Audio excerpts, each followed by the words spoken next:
saya Kak Rose. Ya, hari ini di kota Jakarta agak gerimis-gerimis manja ya. Tetap semangat kita semua. Saya akan menemani Anda di acara Rupi Those Secret Wah. Daniel juga sudah siap dengan baju bunga-bunganya di balik jaketnya. Kita ke pojokan dulu untuk membahas berita-berita yang hot tentunya, baik yang datang dari dunia nyata maupun dari dunia maya. Hari Kamis, ya biasanya kalau hari Kamis tuh ada banyak sekali sidang-sidang ya, Selasa sama Kamis tuh biasanya sampai hafal sidang di pengadilan agama. Dan hari ini adalah sidang perceraiannya Ferry dan Vena Melinda ya. Kalau jadi kan sebelumnya ada tuh gugatan dugaan KDRT yang dilayangkan ke Ferry Irawan gitu ya. Terus kemudian juga ada wacana Vena akan mengajukan gugatan cerai, tapi ternyata keluarga Ferry Irawan justru yang mengajukan gugatan cerai, walaupun sama-sama masukin berkasnya tanggal 7 Februari kalau nggak salah begitu ya. Nah, hari ini adalah sidang pertama, agendanya adalah mediasi, tapi pihak Vena Melinda tidak hadir ya, tidak hadir sama sekali. Tapi keluarga Ferry Irawan datang dengan menggunakan mobil mewah. Mobilnya apa sih? Mobilnya apa sih? Coba kita lihat. Kita lihat suasana di persidangan seperti apa yang berikut ini. Hati seorang ibu tuh pasti sakit ya, baik ibunya Ferry maupun ibunya Vena gitu ya. Gimana kalau ibu-ibu ini yang ketemu ya kan, sama-sama ibu-ibu ya kan, anak-anak biar sama anak-anak, ibu-ibu sama ibu-ibu gitu kan. Ya tapi kalau biasanya kalau sidang perceraian, kalau dua-duanya memang sudah sepakat gugat cerai sih, sebetulnya diwakili pengacara aja kan bisa ya gitu. Cara dari pengalaman. Oke, kita komentar netizen berikut ini. Maaf ya, baru kali ini melihat ada keluarga yang berapi-api membela pelaku KDRT. Baru kali ini? Masa sih baru kali ini? Aduh, maksudnya gimana sih? Kurang bukti apa lagi bahwa FI memang punya sejarah kelam dalam memperlakukan pasangan. Pantesan dia gak kapok karena keluarganya pasti membela. Oke, lanjut berikutnya, komentar berikutnya. Drama banget, kemarin ke tempat Vena bisa berdiri, ini pakai kursi roda katanya gitu. Ya, lanjut, yang ke rumah Mbak Vena kayaknya nggak pakai kursi roda ya. Netizen tuh matanya jeli banget loh, aku aja nggak lihat ya. Aku tuh mau fokus tadi ada artikel tulisannya mobil mewah, tuh aku justru penasaran mobilnya apa. Yang berikutnya, ibunya tampil biar dapat simpati, pengacaranya kurang tenar. Astaga, Oke, lanjut komentar berikutnya. Gak ada ya, gak ada. Ya nggak apa-apa lah, dengan begini aku ada berita yang aku bawakan di pojokan ya. Ya kita ikutin aja sih, Kak. Setahu aku tapi kalau dua-duanya sepakat bercerai ya, kalau mediasi pada nggak datang sih biasanya ya gitulah ya, yang terbaik buat keduanya. Langsung kita menuju ke bintang tamu kita yang pertama. Ini kita terakhir ngundang dia tuh udah lama banget ya. Dulu tuh masih terakhir kita undang tuh kayaknya dia habis semedi di Gunung Kerinci gitu ya. Belum dapat jodoh gitu. Sekarang akhirnya sudah menikah. Menikahnya juga yang diundang cuma sedikit, aku nggak diundang gitu. Oh, sebelumnya juga kita sempat wawancara, tapi dia cuma wawancara lewat telepon doang. Ini ada Deddy Sumarko, kita lihat profilnya berikut ini. Deddy Sumarko terakhir kita ketemu kan udah lama banget itu ya. 8 tahun yang lalu ya? 8 tahun yang lalu. Tuh kalau teman-teman kamu cerita waktu kamu jadi pembawa acara MTMA tuh kan adalah sebagai laki-laki yang penuh dengan kata-kata mutiara gitu. Amat sangat bijaksana gitu ya. Hobinya semedi di gunung gitu. Sekarang kan kayaknya dia sekrupnya udah mulai agak kendor-kendor gitu ya. Kayak nggak ada beban lagi gitu. Bener gak sih? Itu semua tergantung duit. Apa sih? Yang ya apa itu emang kamu gitu atau memang dulu tuh dalam sebuah fase gitu sebelum ketemu sebelum aku punya istri tuh ada fase tertentu yang membuat kamu tuh agak lebih religius gitu. Kalau dulu kan lebih kepengen ngebangun image sebagai cowok cool yang sedikit ngomong tapi keren. Lihat aja dari foto-fotonya ya kan ya.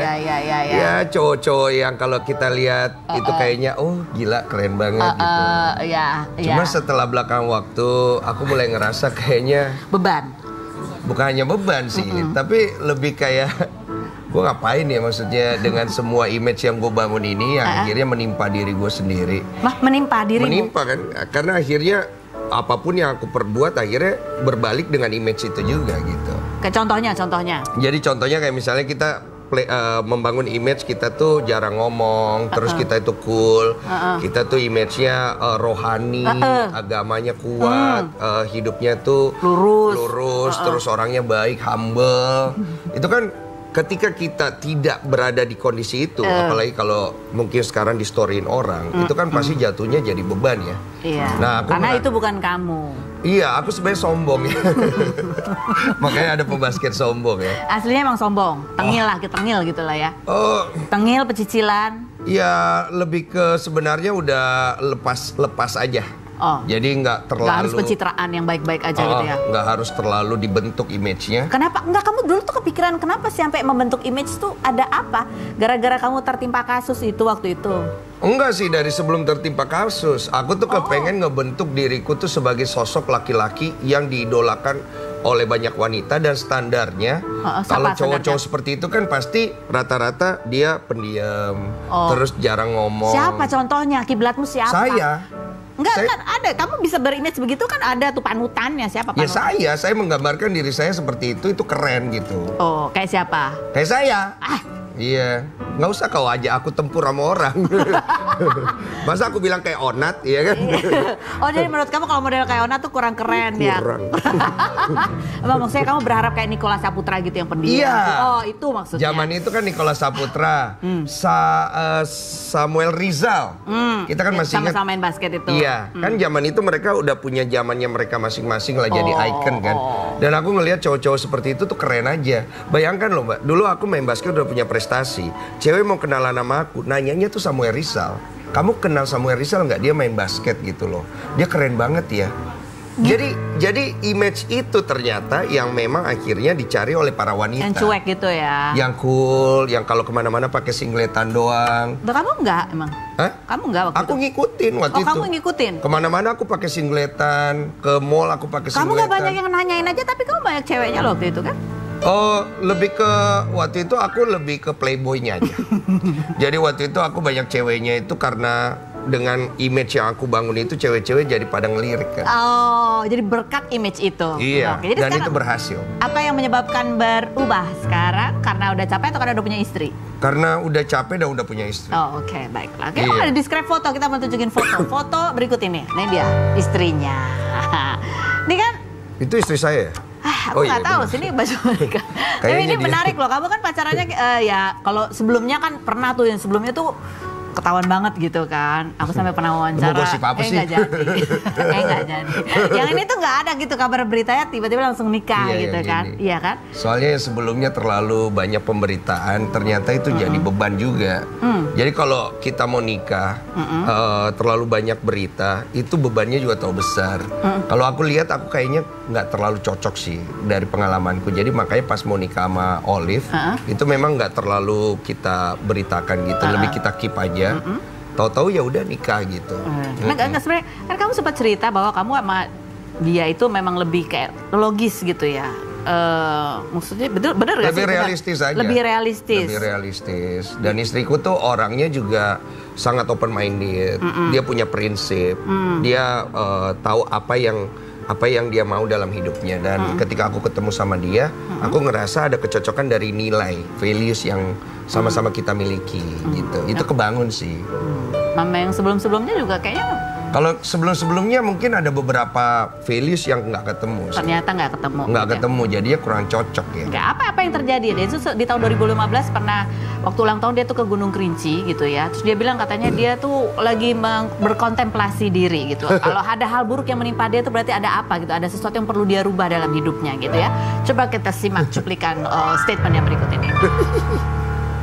Jadi aku ngerasa kayak kok susah banget ya aku untuk menemukan istri yang terbaik. Oh, jadi Kerinci itu adalah simbol apa ya? Istilah perjalanan hidup kamu. Iya, jadi aku kayak ngelihat kembali, nge-recap kembali ke belakang apa sih yang mungkin kurang dari hidupku ya. Cuman saya harus berbenah. Artinya ada yang harus saya perbaiki. Pada saat sesuatu yang buruk datang dalam kehidupan kita, berarti kita harus berbenah. Bijak ya laki-laki itu ya. Itu ada Denny Sumargo yang bijak kayaknya. Masih bisa nggak ya? Itu kayak Denny Sumargo yang habis tertimpa badai kan. Jadi dia bijak gitu. Tapi itu benar menurut aku ya. Maksudnya orang tuh perlu merefleksikan diri kan, ada banyak hal yang terjadi dalam hidup kamu. Mungkin ada banyak luka juga pada saat perjalanan hidup kamu. Mungkin. Dari orang tua kamu, ibu, bapak gitu yang itu kemudian berpengaruh terhadap kamu, bagaimana kamu merespon terhadap hubungan. Iya, kan kita semua punya background. Iya. Biasanya berangkat dari background itu kita berusaha untuk mencari solusi dan menyelesaikan permasalahan-permasalahan atau pertanyaan-pertanyaan yang tidak terjawab dari background kita. Pertanyaan-pertanyaan ada salah satu atau? Salah satunya kan kayak gue dari kecil itu hidup tidak utuh dengan keluarga dan seringnya menumpang-numpang. Terus di tempat gue menumpang, gue juga tidak merasakan menemukan diri gue di sana. Banyak sekali hal-hal yang gue ngerasa kok gue merasa tidak adil ya. Apa yang gue kerjakan tidak kembali seperti apa yang gue harapkan gitu loh. Effort yang gue berikan kok orang ngelihatnya kecil, orang merendahkan itu. Bahkan seringnya gue mengalami penolakan yang membuat gue seringnya menjadi kecewa dengan diri sendiri. Tapi nggak ke orang lain. Jadi dulu aku seringnya kecewa sama diri sendiri. Apa yang kamu lakukan ketika kamu kecewa sama diri Aku refleksi sendiri di kamar. Kadang-kadang aku cuma ngobrol sama tembok. Aku kadang-kadang cuma diem di kamar ngelihat dari jendela, ngelihat keluar, nggak tahu apa yang ada di kepala aku saat itu dengan begitu banyak pikiran. Kamu kecewa dengan dirimu sendiri apa? Kamu ngerasa apa? Kamu ngerasa nggak cukup? Kamu ngerasa kurang? Aku ngerasa kurang. Jadi aku selalu ngerasa ketika aku melakukan sesuatu kok kurang ya. Cuma tipikal aku tuh bukan nyalain orang, lebih nyalain diri sendiri. Jadi setiap kali ada kekecewaan, jatuhnya banyak sekali masuk ke dalam gitu loh. Sifatnya masuk ke dalam. Nah itu berpengaruh terhadap apa dalam kamu mencari atau pertumbuhan psikologis. Jadi akhirnya tumbuh menjadi pribadi yang tidak lembut, jadi keras, temperamental, emosian, orangnya tidak mau kalah, ambisinya besar, dominan banget, dan yang paling pasti egonya juga sangat ini banget. Karena kamu melindungi dirimu dari kekecewaan. Iya, itu bentuk dari proteksi yang aku bangun secara sadar atau tidak sadar untuk menjaga kekecewaan yang sering sekali terjadi kan. Akhirnya pada saat kamu ketemu Olive, gimana cara kamu? Apa yang kamu ubah sehingga akhirnya itu nggak bukan itu lagi respon yang kamu lakukan terhadap Olive? Kan kalau Olive itu kan S2 gitu kan, keluarga yang sangat akademis sekali gitu. Benar. Beda backgroundnya sama kamu sama sekali. Tapi kan jauh lah. Udah beda. Kalau mungkin Denny Sumargo yang dulu akan nggak mau gitu karena takut kecewa mungkin. Kalau yang sekarang apa? Mindset apa yang berubah? Aku pikir waktu itu sebenarnya lebih dari Olive-nya sendiri yang membuka. Karena Olive-nya? Olive dia membuka hati, membuka diri, bahkan keluarganya memberikan pintu yang hangat untuk saya. Saya ketemu dengan keluarganya, saya ketemu dengan omanya, saya merasakan mereka memberikan saya kesempatan. Saya melihat Olive memberikan saya momen di mana saya bisa menjadi diri saya sendiri. Tapi di situ pun dia berdiri sebagai atau memposisikan diri sebagai orang yang mengayomi. Contohnya gimana? Perilaku jadi dia tidak terlalu dominan dengan permintaan. Olive tuh bukan cewek yang suka minta. Bukan suka nuntut gitu. Terus ngapain dia? Dia lebih ke melihat aku kemana aku pergi, dia dampingin. Jadi ketika aku pengen waktu pandemik itu kan nggak ada kerja ya contohnya. Aku tuh nggak ada kerjaan dan aku baru awal bikin konten. Dia tuh nggak pernah sama sekali membahas itu ataupun bilang kayak itu kerjaan apa, nggak penting gini-gini. Karena dia seorang yang edukasional pendidikannya, tapi dia malah nge-support. Yang kamu bikin aja itu bagus kata dia. Terus aku nanya kenapa? Karena itu salah satu pekerjaan yang tidak bisa digantikan oleh robot. Malah dia memberikan support. Nah, support seperti ini buat kita laki-laki itu sangat membuat kita jadi bergairah. Nah, ini pelajaran penting sih sebenarnya. Ketika wanita bisa memberikan support yang positif ya kepada pasangannya, walaupun apa yang dikerjakan saat itu bukan suatu yang mainstream, itu akan menimbulkan potensi yang baik buat dia ke depan. Jadi kamu lebih percaya diri juga. Laki-laki sebenarnya butuh kayak begitu kan dari pasangannya kan. Oke, baik. Ini ada kompilasi kontennya juga ya. Bijak sekali dan Olive. Betul sekali. Ternyata tadi masih ada sisi-sisi bijaknya. Oke. Kan kamu sempat cerita juga 3 bulan awal pernikahan kamu berantem besar sampai pisah ranjang.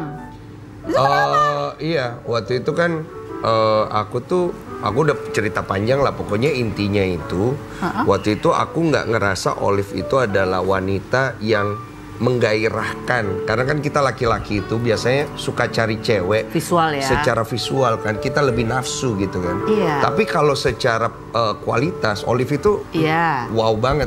Cuman kan kita dilema kalau cowok biasanya. Mana sih yang mau lebih kita pilih? Kualitas kah atau visual kan? Nah waktu itu aku lebih milih ke kualitas dan berharap dalam prosesnya itu akan baik-baik saja. Ternyata tidak.